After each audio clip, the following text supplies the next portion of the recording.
Halo semuanya, welcome to my YouTube channel. In this video, kita akan pelajari konsep yang menarik dan kuat dan juga mudah dalam algoritma pemrograman, yaitu rekursif. Saya yakin selama nonton video ini, pemahaman kalian tentang rekursif akan meningkat dan kalian dapat mengimplementasikannya dalam pemrograman sehari-hari. So, let's get started.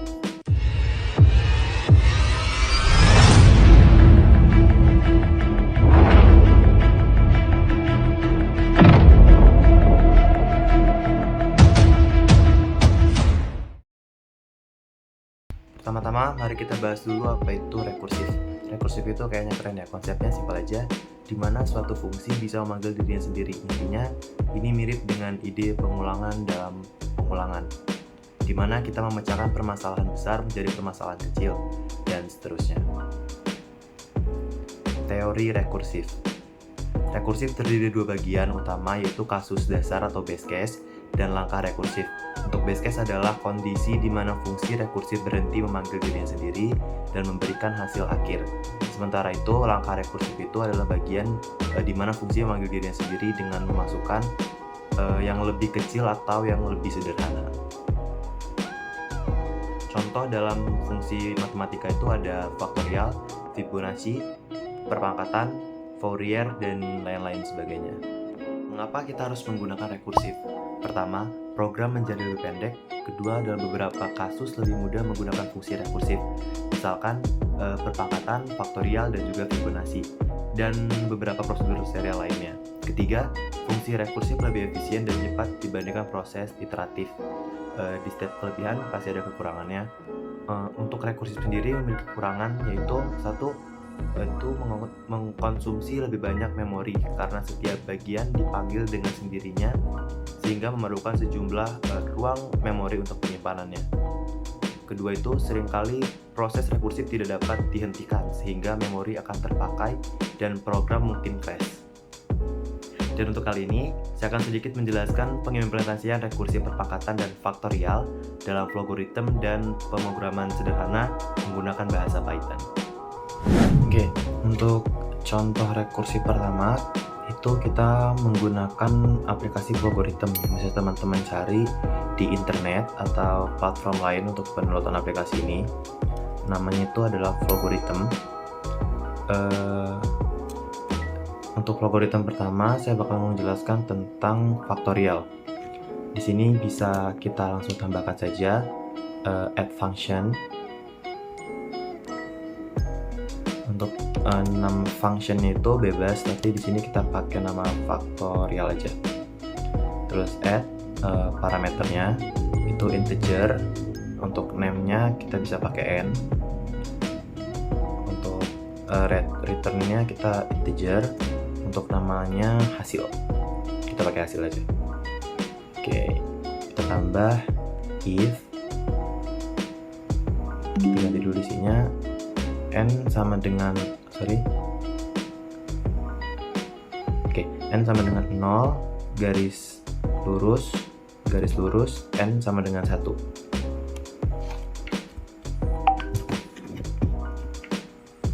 Oke, kalau benar dia bakal menjalankan assign hasil sama dengan expression 1. Kalau salah kita bakal menjalankan hasil sama dengan n dikali faktorial dalam kurung n-1. FYI, perkalian itu biasanya diganti dengan simbol bintang kalau dalam bahasa pemrograman. Jadi di sini n bintang faktorial dalam kurung n-1. Oke, kita balik ke main. Kita tambah deklarasi sama seperti tadi, integer n. Oke, kita tambah output. Oke, untuk outputnya bebas, masukin apa aja.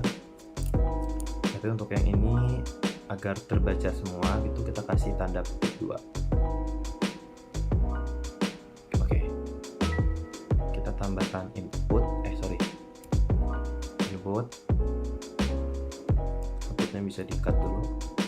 Nah, untuk inputnya kita pakai N.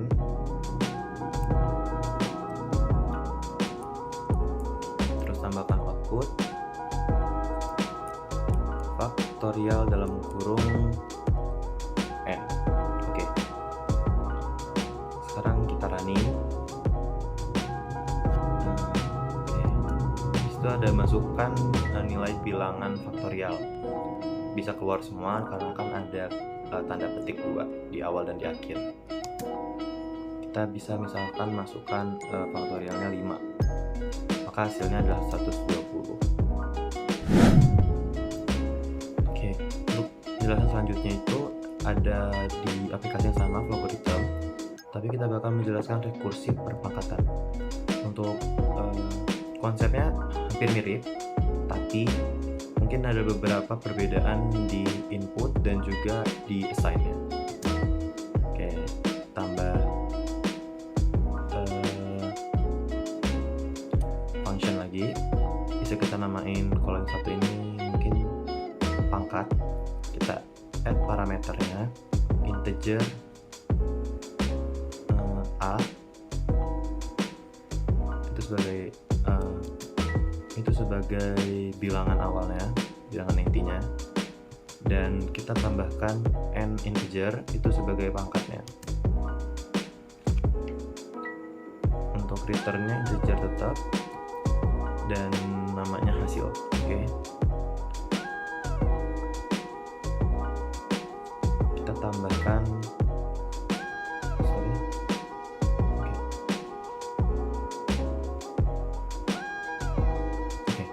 kita tambahkan if n sama dengan 0. Kalau true, dia bakal menjalankan assign. Hasil sama dengan 1. Kalau false, dia bakal menjalanin assign. Rumusnya itu hasil sama dengan A dikali pangkat dalam kurung A, N min 1. Oke. Kita back ke main. Kita tambah deklarasi. Deklarasinya sama-sama integer. Cuman variabelnya kita nambah 1, itu A dan juga N. Kita tambahkan output.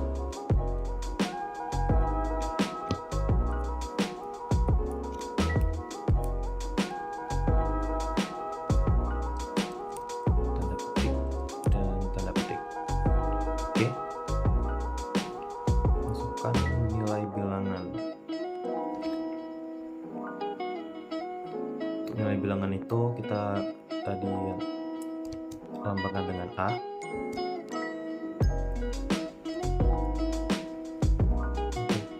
Output.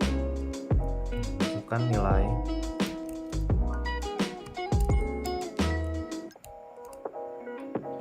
bilangan pangkat. Tanda petik. Input lagi. Untuk bilangan pangkat tadi itu kita simbolkan dengan huruf N. Jadi ini kita input N, terus output lagi pangkat dalam kurung A, N. Oke. Sekarang kita coba running, masukkan nilai bilangan. Misalkan kita 2, pangkatnya itu 5, maka hasilnya ada 32. Berikutnya adalah pemrograman sederhana menggunakan bahasa Python. Pertama ini kita bakal ngebahas dulu faktorial. Mungkin bisa kita ganti dulu namanya di atas menjadi rekursif. Oke, rekursif. Nah, seperti kita tahu, 2 faktorial itu bisa kita tulis seperti 1 dikali dengan 2, atau 1 kali dengan 2. atau 5 faktorial itu sama dengan 1 dikalikan 2 sampai dengan dikalikan dengan 5 kalikan 3 dikalikan 4 dikalikan dengan 5, atau bisa kita tulis dengan 5 faktorial sama dengan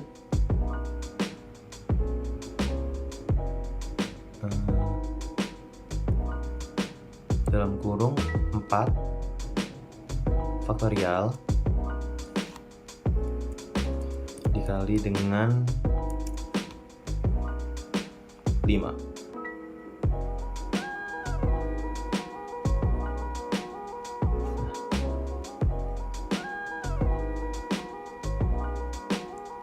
Oke, jangan lupa kita kasih petik dulu, petik 3. Ini biar kode kita itu nggak ke running, jadi cuma sebagai catatan doang, nggak bakal kebaca di programnya. Tutup tanda 3 juga. Kalau dalam rumusnya itu n faktorial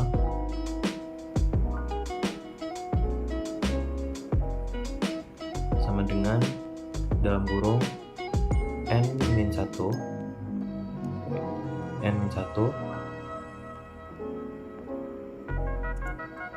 dikali dengan n. Jika n sama dengan 0,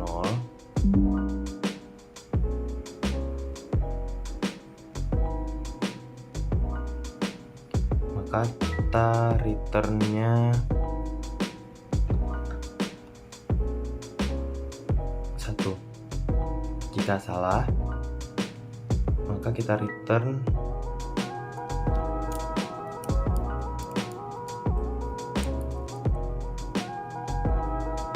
n dikali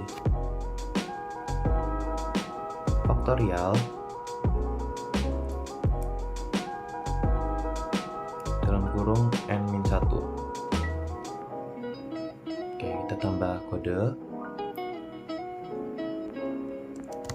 Mungkin untuk bahasa pemrograman Python teman-teman bisa cari di internet, atau mungkin kita bisa next video bisa buat penjelasan mengenai bahasa pemrograman Python. Oke, langsung aja di sini def faktorial dalam kurung n. Dalam kurung n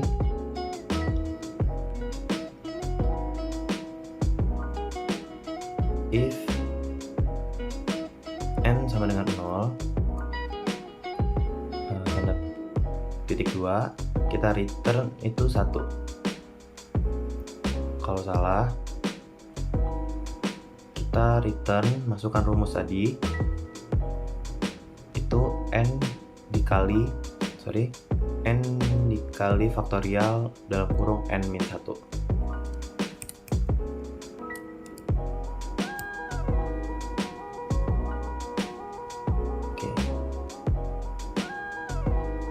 Kasih tik 2 juga.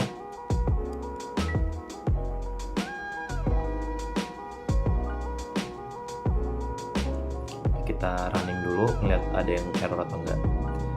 Sembari running, kita nunggu, kita buat kode baru.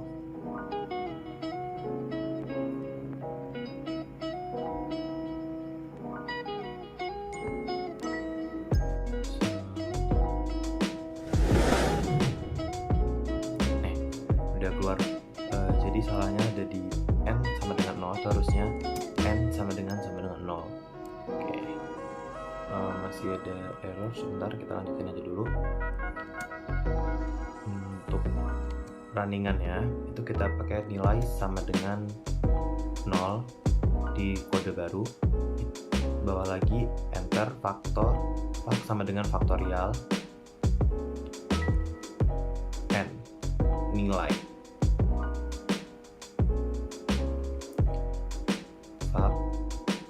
Kita running, pasti ada errornya karena di bagian atas kodenya itu masih ada errornya. Coba kita baca untuk errornya itu di bagian mana.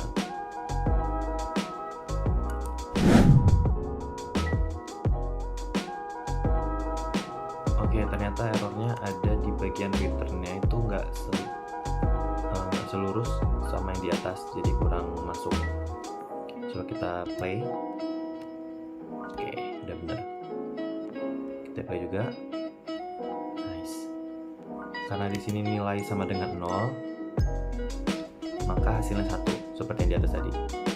If n sama dengan 0, returnnya 1. Coba kita ganti nilainya menjadi nilai 5, maka hasilnya adalah 120. Jadi 5 faktorial itu 120. Mungkin teman-teman bisa hitung 1 kali 2 kali 3 kali 4 kali 5 itu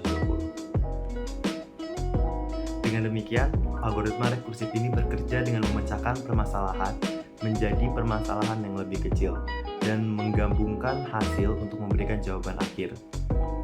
Penggunaan kasus dasar sangat penting agar rekursif tidak terus berlanjut tanpa henti.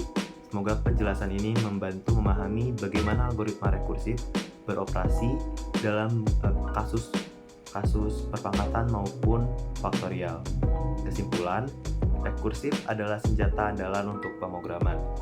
Dengan pemahaman yang baik tentang kasus dasar dan langkah rekursif, kita dapat memahami permasalahan yang kompleks dan memecahkannya dengan pendekatan yang elegan. Terima kasih telah menyimak video ini. Semoga pemahaman kalian tentang rekursif semakin bertambah. Sampai jumpa di video praktikum berikutnya.